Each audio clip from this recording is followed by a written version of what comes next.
guys, ini adalah pengguna mod letup-letup untuk CDI siap mapping. Okay guys, ini adalah CDI siap mapping. Okay, jadi ni order daripada WhatsApp oleh Tuan Jack, bukan Jack Sparrow. Okay, jadi ni 3353 nombor akhir telefon owner sebagai rujukan. Okay, ni PNP SYM e-bonus 110cc. Okay, jadi kita akan tengok mapping owner.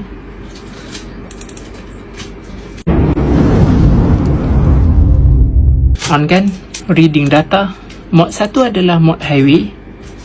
Okay, mod highway ni kita guna untuk main jauh. Okay, untuk jaga kita punya mesin, okay, agar tidak terlalu panas. Okay, jadi apabila kita main jauh, okay, jadi mesin kita terlalu lama berfungsi. Okay, jadi kita perlukan mod 1 untuk bagi enjin kita sejuk sikit lah. Okay, kalau sejuk tu disebabkan api dia tak terlalu tinggi lah. Okay, dia punya degree dia. Jadi untuk main jauh, mod 1 ni sangat sesuai untuk kita bagi enjin kita tahan lama. Okay, jadi apabila terlalu lama panas melampau, dia akan merosakkan komponen enjin. Okay, jadi mod nombor 2 adalah mod timing kuda bunyi seketul-seketul. Okay, jadi mod timing kuda ni guna waktu berhenti motor saja. Okay, jadi kalau nak mod boleh jalan timing kuda, boleh pakai mod nombor 6. Okay, jadi ni bunyi seketul-seketul. Okay, cuma perlu tinggikan skru timing carburetor dalam 2000 rpm sahaja. Okay,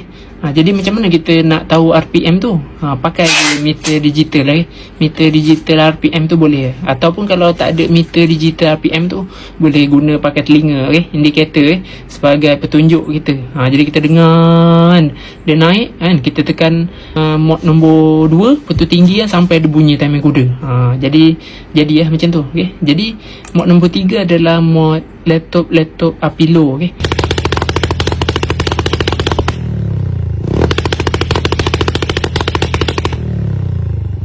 jadi dia ada dua, satu mod laptop api low, satu mod laptop api padu. Api power. Jadi ni api lagi power, lagi panjang, lagi besar.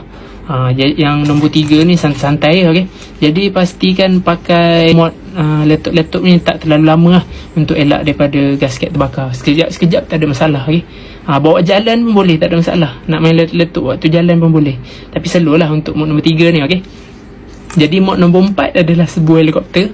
Ni dia bunyi tata-tata macam tu. Okay, jadi tak perlu setting carburetor minyak terlalu lebih. Okay, sampai mengganggu performance mesin kita. Okay, bila minyak terlalu banyak, terlalu besar menjet dia, jadi apa yang akan berlaku adalah top speed kita tak dapat pick up dan top speed yang sebenar. Okay, jadi minyak kena yang ikut spek punya. Okay, ikut spek